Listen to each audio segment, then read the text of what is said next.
Hello again, everybody. Dr. Vasquez here, coming to you live for the second time today after I took a break to actually eat a very late breakfast. So, what I provided in the first hour was a lot of context and background and different conversations. So that was kind of the long form introduction to what I'm actually talking about now, which is this article published in 2016. And as I said before, the reason that I'm focusing on this article, let me turn the light on real quick. The reason I'm focusing on this article is because I, and in this case we collectively, as a collective either consciousness or unconsciousness, we're trying to actually answer a question. So, Nietzsche said many years ago, he said nobody can really approach a topic impersonally. And so, using that kind of as a theme or conversation piece, the idea is that when we're going to read an article, we have to have a reason for reading it, not just read it like you're reading a novel. So, the purpose of reading an article like this, or in this case, this exact article, the question that we're trying to answer is, what is the difference, or what are the differences between different forms of thiamine or vitamin B1? This article should answer those questions, at least from a pharmacology standpoint. So pharmacology is the study of drugs or substances. Pharmacology is divided into two sections. Sorry, is that right? Yeah, pharmacology. Yeah. So pharmacology is divided into two sections. Pharmacokinetics, which is the behavior of the molecule, and then pharmacodynamics, which is the effect of the molecule. So a study like this, which is a pharmacokinetic study, is at most going to take us to the end of the pharmacokinetic range, which is how does the molecule behave? If we were to then go into pharmacodynamics, we would be looking more at physiologic effects all the way to clinical results. And this study it's not even designed to get us there. Unfortunately, this study doesn't even do a good job of the basic pharmacokinetics, as I'm going to show you, but it's the best we've got. That's one of the points I was making in this bigger conversation on thiamine. When we talk about different forms of thiamine, so you've got number one, thiamine salts. Number two, you've got the two fat soluble forms of thiamine. So if we want to talk about thiamine pharmacokinetics, we would have to talk about which form of thiamine are we interested in, and that is the crux, so to speak, of this conversation. What form of thiamine works best? That's the question that we're trying to answer by looking at a pharmacology study. Ideally, we would have a clinical study showing the long-term benefits, or even the short-term benefits, of those different forms of thiamine. We don't have that data. I've looked all over for it. No one has published that data to the best of my knowledge. If you've seen it, then please let me know. But what we're doing in the study from 2016 is we are contrasting thiamine salts. I think they use thiamine nitrate. We are contrasting the thiamine salt against the two fat-soluble forms of thiamine, which are TTFD and benfotiamine, I believe it's pronounced. So, the question we want to answer is, what are the differences in the pharmacokinetics or the behavior of those molecules? Specifically, how well are they absorbed from the gut to the blood, and then from the blood inside the cell? Again, this is the best study that we've got, and they did not answer that question. And that sucks. I don't know why they screwed up, but they screwed up the design of the study, basically. So I'm just going to say out loud what's obvious. What they should have done here, obviously, is start with a reasonable standardized dose. That could have been 10 milligrams, or it could have been 50 milligrams, or it could have been 100 milligrams. But what they should have done here is they should have started with the standard. What is the standard for thiamine supplementation? Basic water-soluble thiamine salt. That should have been the test reference substance. They should have used thiamine at maybe 50 milligrams, maybe 100, but 50 would have been certainly reasonable. Even 20 would have been reasonable. But let's go with 50. Did they do that? No. What they did, instead of, to my preference, this isn't obligatory, but they should have started with the reference standard substance first. Instead, they put that as substance number 3. What they used for 1 and 2 was the TTFD and benfotiamine. So those are the fast-soluble sources. They used that at 50 milligrams. They compared that together, or compared those against each other. And then they did a separate study using TTFD, I believe, against thiamine. But they did that second study at 100 milligrams, which means you can't even take that data and compare it to the first study. So that's why I have a love-hate and mostly hate relationship with this article.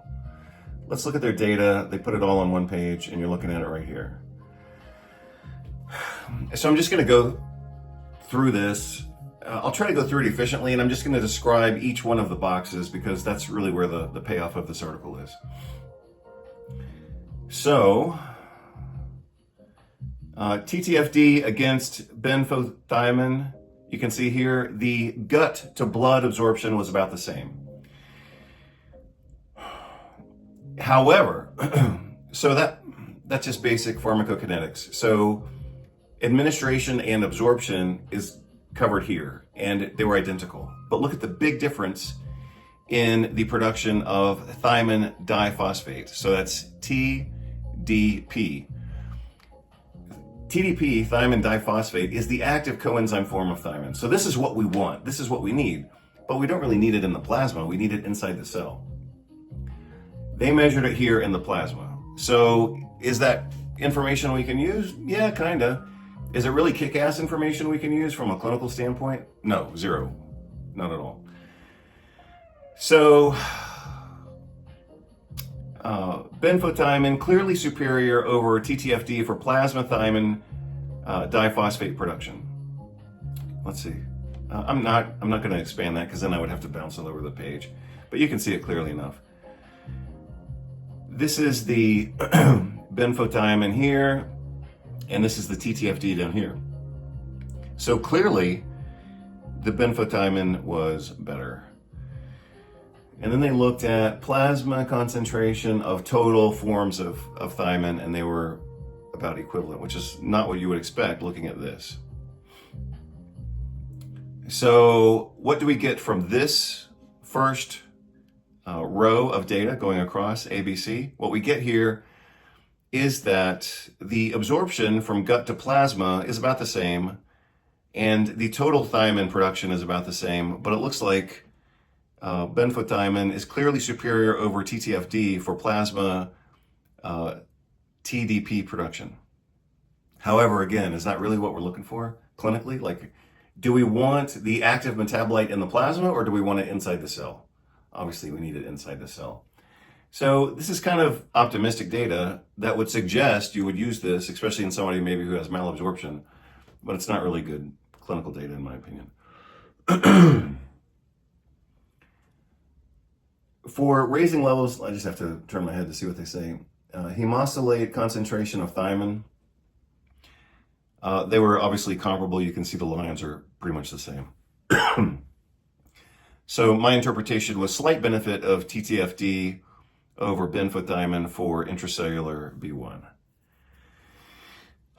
Sounds like my music turned off, so let me turn my music back on. Give me 1 second. I don't know if they... No, it should be fine. So, not a big difference here, probably not clinically relevant. As I said here, equal production of intracellular TDP from benfotiamine and TTFD, but no data on intracellular thiamine diphosphate production from regular vitamin B1. So that's what sucks about this article, is that they had the chance to do it, they had the technology to do it, and they screwed it up. They not only screwed it up by not doing comparable analysis, but they didn't even start with a comparable dosing. One group, in half the study, they got 50 milligrams, and the other half, they got 100 milligrams. It's just nonsense. But a slight benefit of TTFD over benfotiamine for intracellular B1. So basically, this is equivalent, and this is equivalent. So based on all of this, if I had to take this data and make a clinical decision, even though this isn't really good clinical data. I would probably go with benfotiamine here just because of this better absorption into the plasma. It's the best we've got.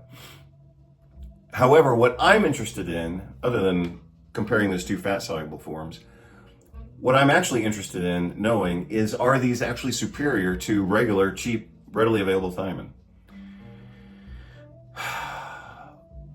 And so what we see here, plasma concentration of thiamine was much higher after TTFD than for regular thiamine. Now, let's see. Yeah, so here's where we get to what I would consider a deeper level of analysis, or even expert level analysis. Let's look at this again. I guess I'll go ahead and make it bigger since we're almost to the end of this. Let's see if I can do that. Let's see how I can scoot that over. There we go. So we're focusing on this. Maybe I'll highlight it just to focus in better. So we're focusing on this part right now. TTFD is clearly superior over regular B1 thiamine for raising plasma levels of B1. This does not tell us about intracellular thiamine diphosphate. So let me give you two ways to interpret this graph right here. And both of these are correct, and they're both radically different in the conclusions that they would take us to. So again, what we're looking at here is going from gut